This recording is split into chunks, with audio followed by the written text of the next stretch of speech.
Today it's all about Cocchi Americano. Welcome back to Drinking It In. I am your host, Chris Casara. We're here to help you know more and drink better.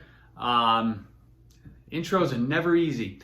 As part of my 2024 wine goals, we talked about drinking different beverages, we'll say alternatives to hard alcohol, because hard alcohol has been reacting unfavorably, or I've been reacting unfavorably to that. So I'm really trying to phase that out, or I am phasing that out in the longer term.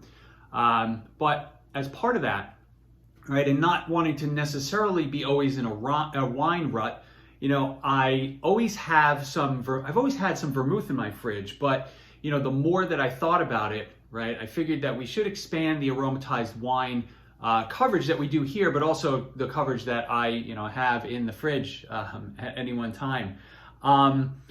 Cocchi Americano, right? This is an Italian aromatized wine, and aromatized wine is it's a base of wine, right? That then the people add herbs, spices, barks, and also some neutral spirit or brandy to it to up the alcohol and not quite fortify it, because when you have to get over a certain bit of alcohol percentage in order to be considered fortified, but it helps preserve it. For the most part, right, your aromatized wines are thought of especially in America, thought of as cocktail ingredients. So this particular one, I love to use it in a martini with, instead of the vermouth. I've had it out where people have overweighted the Cocchi Americano, or even made it an even weight with the gin, and it really just, it makes it it transforms the drink, makes it obviously much less alcohol. And but this has so much flavor and so many aromas that come out of this wine that it can transform anything that you add it to. I tend to think about these like wines in that I tend to drink them neat, or maybe I'll put them on the rocks with a twist of, in this case, with like a twist of orange. So treat it more like a vermouth, but you could really you can treat this either like a wine, like a vermouth, or an ingredient in a cocktail. So it's just really versatile. According to the bottle, it actually says it keeps 2 to 3 weeks. It says store away from light and heat, which is interesting. It does also say once open, keep chilled. So I was going to say you have to keep this in the refrigerator after you open it, but store away from light and heat, I guess that's before you open it.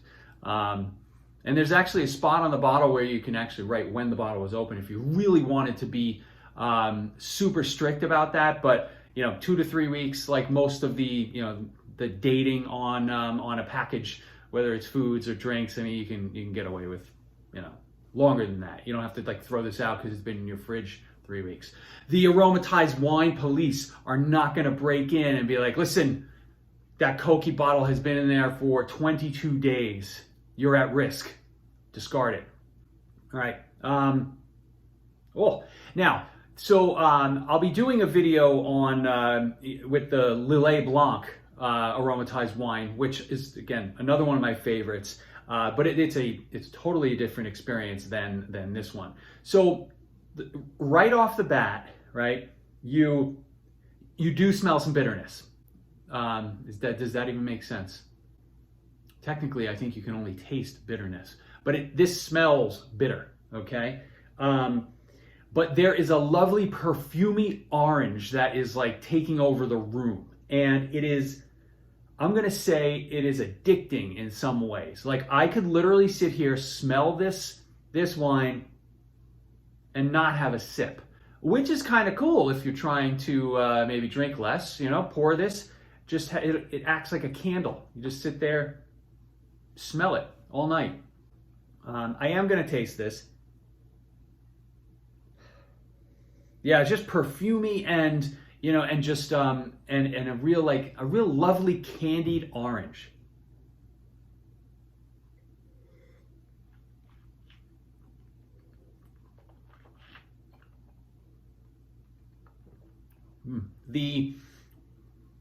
It's funny, I keep getting licorice notes lately, and a lot of things I'm tasting. There's a bit of licorice.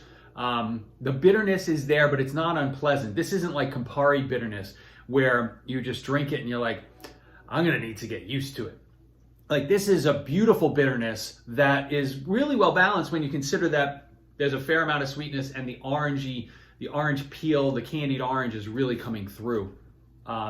So, you know, I think like I've said in my prior videos, maybe on Amaro and Vermouth, there are a lot of, I think the categories are becoming more popular. They're never going to be like, you know, it's never going to be like the espresso martini, although who the hell saw that coming? You know, but I think these categories, whether it's the you know, existing brands from overseas, or American distilleries and winemakers taking you know, more of a shine to producing some vermouths and aromatized wines, it's definitely growing, and there's a lot more out there to play with. Well, I always go back to this one. You know, I've had some really good examples that have been made in the U.S. and maybe I'll grab a bottle next time I see it, or next time I see one from an American producer. I'll bring that on and review that here. Yeah, it's just kind of like intoxicating. It's a lovely nose. So you know, get out there, try a little aromatized wine, drink some vermouth, drink some Amaro, right? Expand your horizons a bit. And I think you'll find that you really enjoy these things. You really enjoy these beverages. Not for everybody. If you don't like herbs and spices, just, you know, don't even try it. You'll probably smell it and you'll be like, nope, not for me. But I know, I love this stuff. Hey, I'll talk to you soon. Cheers.